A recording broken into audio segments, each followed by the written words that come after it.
You're done. Okay, so part one, we'll move pretty quick on part one, just because I realize some of us aren't familiar with, like, how do I even get into a body triangle? What is a body triangle? So let's just cover it from the top down, but I will move quickly today, and then when we partner up, if you're one of the people that haven't seen it before, I will come and give you a little more help.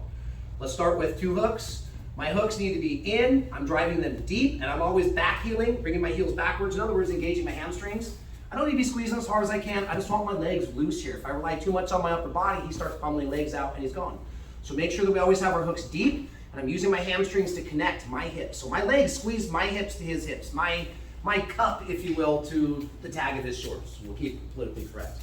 Now on my seatbelt from the back, just remember, if I go top hand on top, when he goes to fight the top arm, he breaks it. Now I can't choke him. So just always remember, I'm always trying to hide my top hand. This is my choking arm. So I'm over covering. Why? Now when he fights this bottom arm, I can start transitioning into my chokes right away. So just always try to remember, guys, at all levels, and trust me, I've taught on mats with other black belts.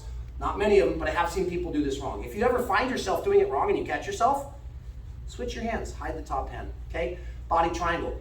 I want to drop to the overhook side, okay? So as I'm in my correct, I'm squeezing here tight, no space between my chest and their back. And then I like to tuck my chin and almost go skull to skull. Now there's no room to wiggle for Aaron. As I drop to my side, I'm gonna drop to my side. Let's cut away a little bit. As I drop to my side of the overhook. Okay, my underhook. Why do I specifically drop to the side? 2 reasons. One is if he starts to corkscrew out, I can start catching Katagatame, arm triangle.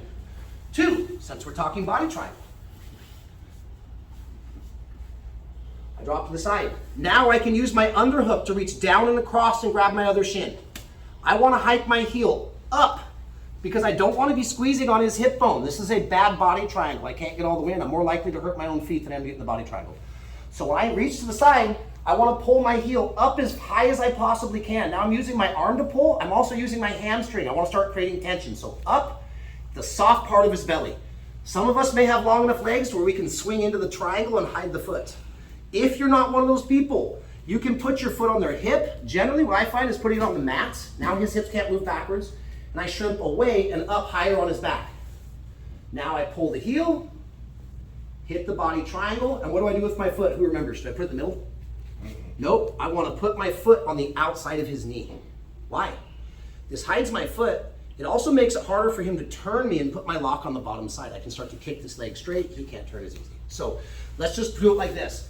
I will put time on the clock, but all I want us to try and do is I go 10 body triangles, we switch, he goes 10 body triangles, then let's start talking about finishes. So last time, seatbelt the right way. Legs squeeze the hips, arms squeeze the chest, drop to the overhook side. Body triangle, hide the foot, and then just for now, come back to your control position. Hold him here, okay? Last thing, just so we all know. If I were to transition straight to Aaron's back, I have back control, I don't get my 4 points for the back. So often with kids and adults, I encourage you guys to hit our standard back control. Ref gave me 4 points. Body triangle. Then we're gonna be off to the races for chokes and strangles, okay? You go 10, your partner goes 10, ready, 1, 2, 3. Okay, so this next one is pretty straightforward, a little bit of explanation or not. Aaron, go ahead and go down for it, please. If I'm able to obtain the body triangle, now I'm really glued to their back. And as I kind of mentioned a second ago, I was talking when you guys were drilling, I won't give points for the body triangle, so for those of you guys that do tournaments, and I coach or whatever, I would usually encourage us, I mean, if you're up 20 points to nothing, or you're down 20 points to nothing, there's a minute left, don't worry about those 4 points. But if we can, we're gonna try and hit the body triangle, hide the foot, come back to my control position. The very first one that we're gonna work, let's rotate a tiny bit, just so Steve can see on the end. Very first one we're gonna work, yes, usually we do things like rear naked chokes first. If he starts to counter, we'll talk about this in a minute. Since I'm already right here and I'm so attached to his back with the body triangle, my underhook is gonna simply go, I'm gonna give you guys 2 choices. Here's the normal version. I'm gonna grab the wrist, on the wrist right. If we can, I would much rather C-clamp the metacarpals. Why? Because if I grab his wrist, he still has his hand-to-hand fighting to roll out. But if I make a C over the top of his hands here, go ahead and do it again. He can't do it. I'm controlling the articulation of this joint. If I just run a wrist ride, he's got his hand free to move. So now that some of us are used to kind of taking this hand and stuffing it down over his junk or his belly button and then starting to chisel the chin, extra bonus points today, you can do a wrist ride, or if we have time, C-clamp the palm, make it nice and tight, shove his hand down out of his way. Now when we come around, if the chin is dropped down, we're gonna have to remove our arm a little bit. It's almost like I'm holding a key, okay? Like I gotta get into a sticky lock, like a lock pad. Instead of coming here, drop your chin, I'm not gonna be able to come here and chisel up, so I might have to back my elbow out a little bit. Take my wrist and start to kind of scoop, scoop, scoop. Once I'm under the chin, I can drive it deep. Now let's work on the one arm choke first. I'm gonna come up, remember I'm gonna make like a beak. I'm gonna try to drive my fingertips, not at his shoulder. I wanna get all the way around on his spine as much as possible. And then the finish for the one arm choke isn't like a rear naked or short choke where I'm compressing his tissue this way. Once I isolate the arm, thread deep, plant my fingers, hopefully on his spine as a leverage point. It's less squeezing and more my elbow is gonna start to drop back behind. This is more of a throat crusher, a windpipe, a larynx attack, rather than a choke. I bring my elbow and I start to bring it backwards behind his body. So simple, I go for my seatbelt, I either run, go ahead and bring your hands in to protect. I either run a wrist, or if I have extra time, I thread my thumb in, clear the hand, and I keep it locked out. Now, if I can't get under his chin, I back out, we'll chisel in, make here, and then start to pull the elbow back, okay? What if I'm working with a partner and I can never get to the body triangle? I'm gonna have you guys do something a little different. If I can't get to the body triangle, they're just too big. When we run the same transition, put this down. We've talked about trapping this arm before. Remember, I've got to be above the elbow with my hamstring. I hike up, above the elbow. Hamstring bites down. I'm keeping my hamstring in, pushing my foot down, and now it's a race. No one arm choke, but I can also lift the forehead, place, come in, and work my rear naked choke. So if you're in a weight division where it's hard to body triangle that other person, try my body triangle, it's not working. Go back to standard 2-leg. Force the arm. Trap it, withdrawal. If his chin's down, lift the forehead. Place the arm, rear naked choke, flex squeeze, count, okay? So pretty much everybody else, I want you guys trying to work the one arm choke with the body triangle.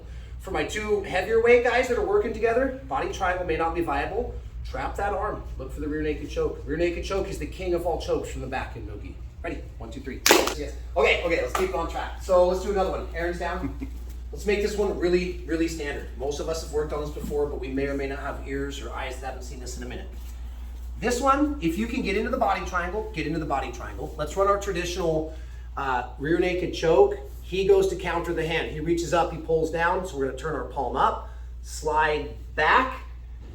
Today, let's add something else in. Normally I would gable, and then of course I'm kind of squeezing the V that's in my arm. I'm gonna compress his tissue, lean back, and at the same time, once I've compressed the tissue, I start to drop my elbow and drive it into his sternum. Boom. Well, we've done this the first couple times. This is enough to get us fixed and finished most of the time. We're gonna add one additional thing in for you guys that have seen this before. Look at my head, it's kind of sitting sidecar with his head. Right now, it's all connection and arms that are finishing. When I run to a short choke, I can take the middle or kind of like the side of my forehead, place it in the back of his skull. So while my arms are pinching, retracting and squeezing, I can use my head to drive his head forward for additional leverage. So this is all we're gonna do. We'll do the same thing, whether I can get into the body triangle or not. Drop, hike, shrimp if we need to, move as required. I'm here, I'm gonna clear, I'm gonna look for the rear naked choke. Let's do it like this today. I'm gonna get one feed softly on a rear naked choke. He's gonna give me a light tap when he gets a little pressure. Now I'm gonna let him reach up with 2 hands and counter. Once they've countered my rear naked choke, get used to sliding into the short choke and use your head to help finish. Short choke, squeeze, elbow, head. My head pushes forward as everything else tightens and comes backwards. Again. Body triangle or no. Rear naked choke, get a soft tap. Now I let him counter. When they go to counter, slide in, use my head, start to squeeze and finish, okay? We're running 2- and 3-step problem solving here. Why? Because I can't always get the rear naked choke. The higher up the ladder you guys get in belts, as soon as I start coming here, Aaron starts to grab my hand. Now, no rear naked choke. I have to slide in and work my finishes. Okay guys, same thing, 5 minutes. You go 4, they go 4. Ready? 1, 2, 3.